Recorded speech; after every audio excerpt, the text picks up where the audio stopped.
Listen to the cries of these nasty, entitled men, and they've gone, I feel sorry for you. I think you should come into our spaces. They only want to pee and masturbate in our toilets. They only want access to our children to convince our children that they also could join the cult of trans. And what is so frightening is how many young women are pulled into this.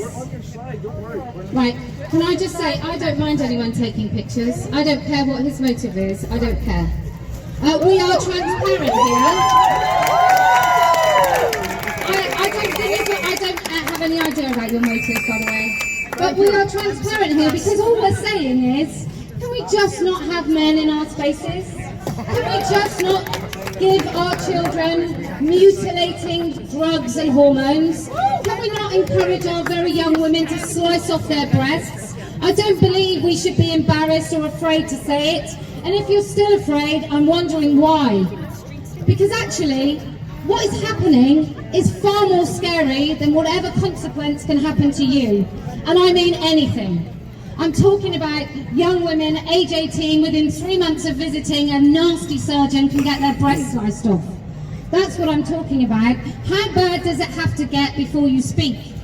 The people of Manchester have no idea that their children are being taught about anal sex at age 13 in their classrooms. They have no idea that sexuality, any sexuality, I'm not talking about specific sexualities, any at all, is being taught to pre-pubescent children.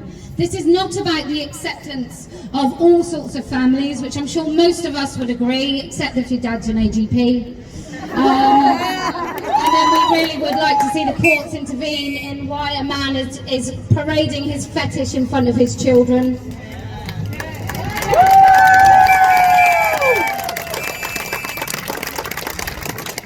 Each and every one of us have got a peak trans story, I'm sure. I'll tell you mine. So in 2015, David Cameron took office. I didn't see that coming. I was so embedded and wedded to the left that I really thought we had it. And then I realised I was in some sort of crazy echo chamber in which the left was no longer on my side. The left had decided, and I'm not saying the right's on our side, let me just make that clear. But the left had decided that what it wanted to do was prioritise men in dresses parading their fetish above women.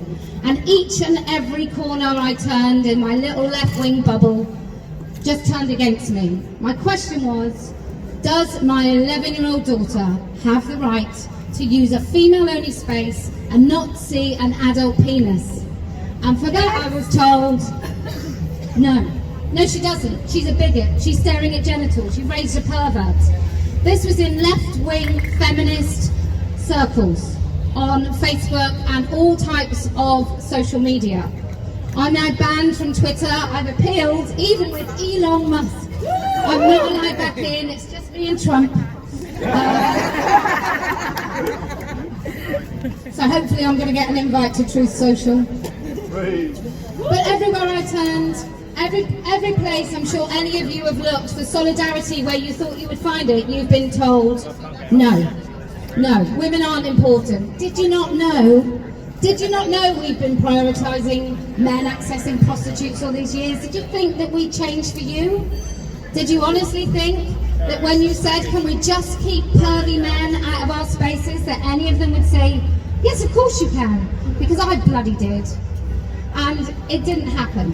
So that was my peak trans story. In this lefty, awesome lefty women group, there were men basically looking like men who'd done trucking for most of their lives.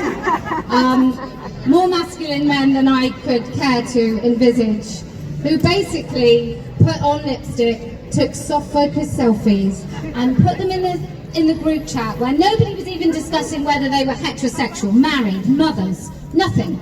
And these men basically put their selfies in, and do you know what the women did? Oh, your eye makeup is so great.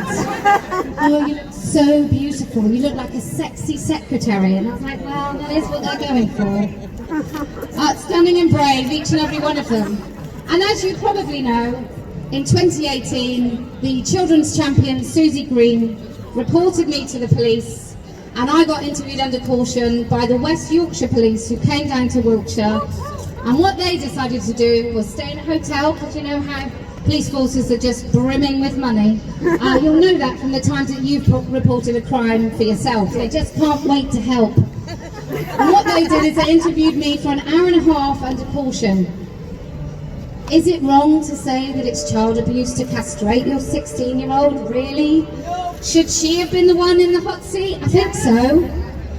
Now Susie Green is selling trans to kids up and down the country. They are in your schools. They tried to be in my school, well, Giles did, and I just said, oh no, you won't be doing that. That's not going to happen. You are not going to make girls and boys afraid of their own opinions and their own dignity and their own safeguarding. You're not going to do that to kids, my kids, and you need to do it for your own.